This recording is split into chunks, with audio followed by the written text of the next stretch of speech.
Buenas Eurofans, bienvenidos a una nueva entrevista en Eurorelinchu. Soy Omar Betancor. Iniciamos ciclo con los participantes de Letonia del Supernova 2024 y hoy empezamos con siendo outsiders con Ecto. Ecto, good morning. How are you? Hi, I'm doing quite well. I'm doing quite well. How about yourself?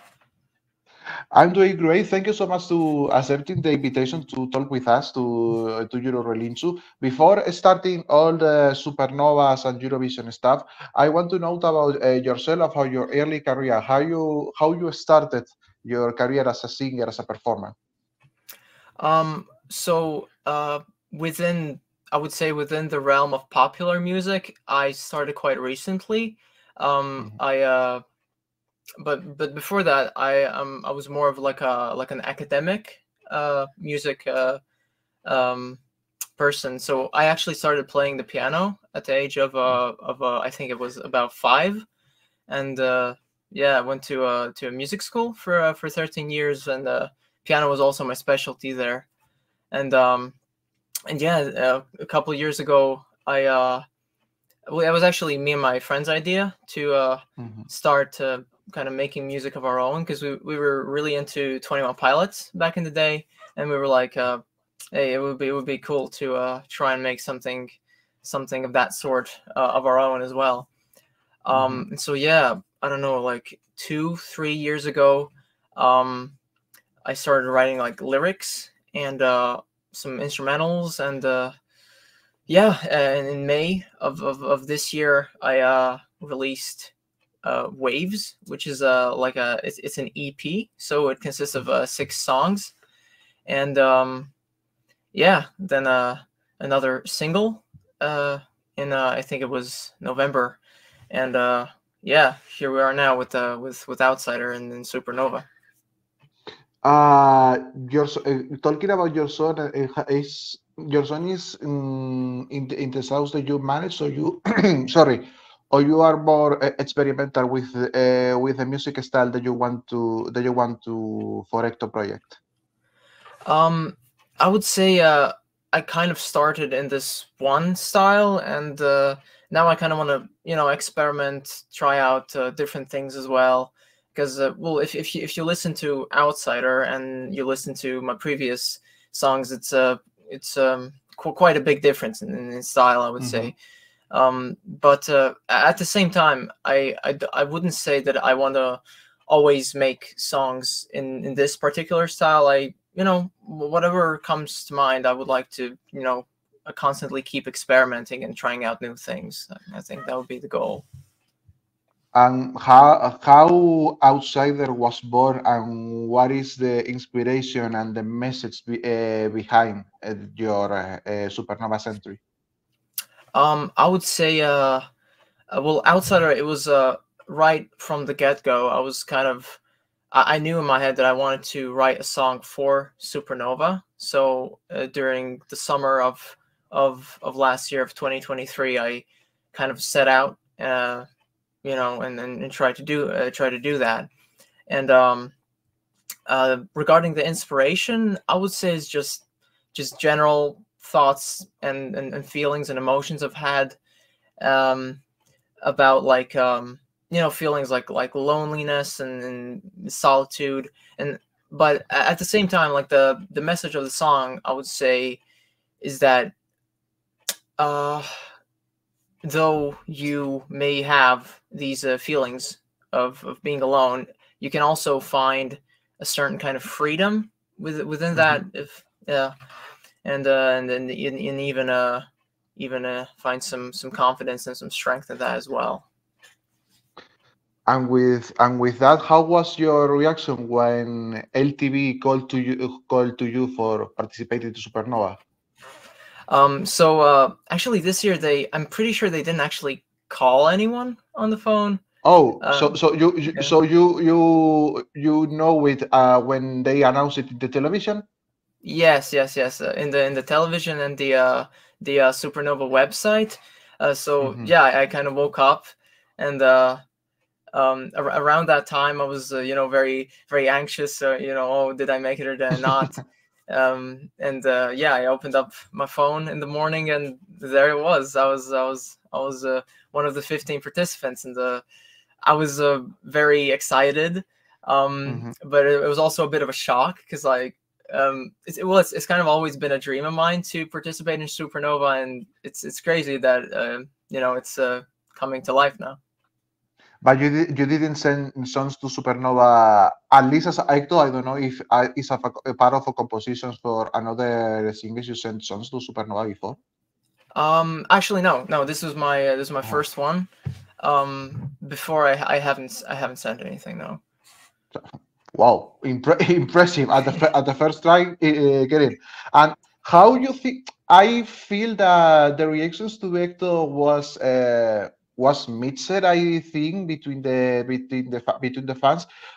What are your thoughts? How you received the feedback when the song was published?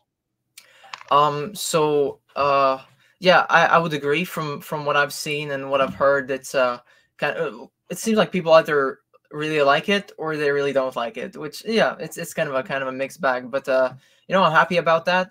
I'm happy that there's diversity, and Mhm. honestly, regarding the responses, I kind of consciously try to not like look at the how the like the video is doing and what the comments are. I try to more Mhm. focus on uh, developing the performance and organizing all those aspects. Also music video. We're gonna Mhm. shoot a music video. That's also in the works. And yeah, I'm just trying to focus on that. Trying to focus on that.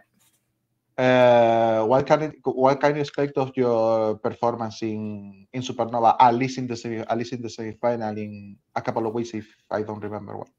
Yeah. It's actually quite soon, February 3rd, if I'm not mistaken. Mhm. Um, well, yeah, you can expect kind of a bit of a dark atmosphere, industrial Mhm. vibes.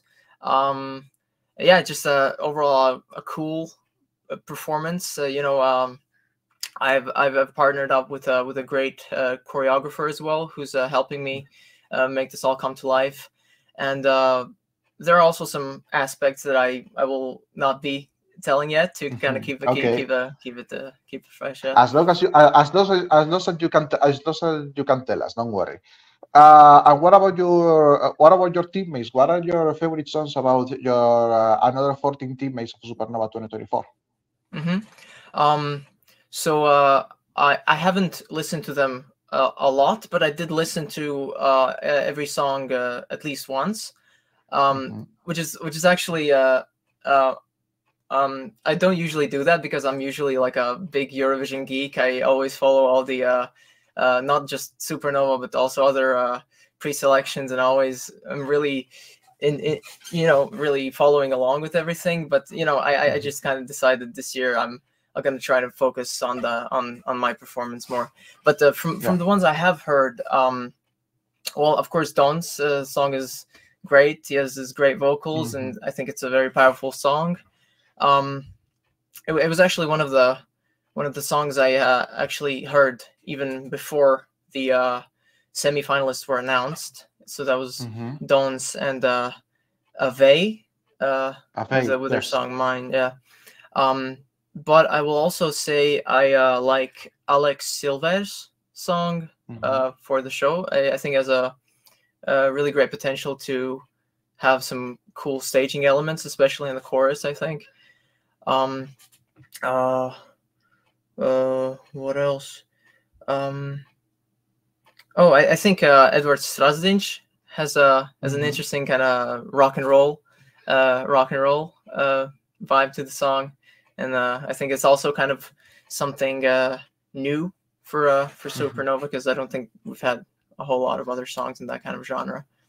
Yeah. No, I don't. Supernovas is really good in about variety of genres, but in rocking concretely, I I not always listen to many rock songs at Supernova. Um, You told us you are a Eurovision geek. You are one of us. Talking about Eurovision, what was your you first remember about watching Eurovision? Okay, so I think I remember pretty clearly. It was Latvia's entry for 2008. That was Pirates of the Sea, I yes, guess. yes, yeah. That was a very, very vivid memory of that. It's a good memory. It's a really good song. Yeah. And is that your favorite Latvia Eurovision song, or you have another one? I would say my favorite Latvia song is either Aminata's Love Injected, or I think our 2005 entry was Walters and Kaja. It was called The War Is Not Over. That's I really like that one as well. I kinda remember because I have 9 years old when I watched 2005. I don't have remember that well, but yes, it's a really nice one. And for overall for another countries, what is your favorite songs for another countries of Eurovision? I would say overall, I was a really big fan of Måneskin's Zitia Buoni song. There's a lot. I will say I think that was 2015 when Il Volo participated from Italy. So Grande, I remember I really liked that song. They will come back this year. Do you want as your teammates if you are selected for Latvia? Oh yeah, that would be great. Yeah. Last but not least, besides all that happens in Supernovas in February or Eurovision, if you haven't been selected, what are your future plans for 2024? Will be your first completely year as with the Ecto project, I guess. So what are your plans with them? Honestly, well, since last year in May I released an EP, and now I kind of want to, for some time, want to focus more on like singles, releasing some singles, maybe with music videos, and after that, I do have some big plans for a full-length album as well. I don't know if 2024, but maybe 2025, sometime around then, I think. And that will be, I guess, experimental with a lot of genres, as I told us. Absolutely, yeah. I want to try to keep it fresh, keep it different. Not stay in like one lane, but just kind of try a little bit of everything. That's really, really awesome. Ecto, thank you so much to come with us. Good luck into Supernovas Fest in the semifinal. Cerramos la entrevista con Ecto. Muchísimas gracias. Pueden seguirnos en redes sociales. Somos Eurorelinch en Twitter, en Instagram y en Threads. Y por supuesto, aquí en YouTube, todos los martes a las 9 de la noche nos pueden ver en directo. Seguido a Mar Betancor. Nos vemos en la siguiente. Chao. Hasta luego. Sayonara.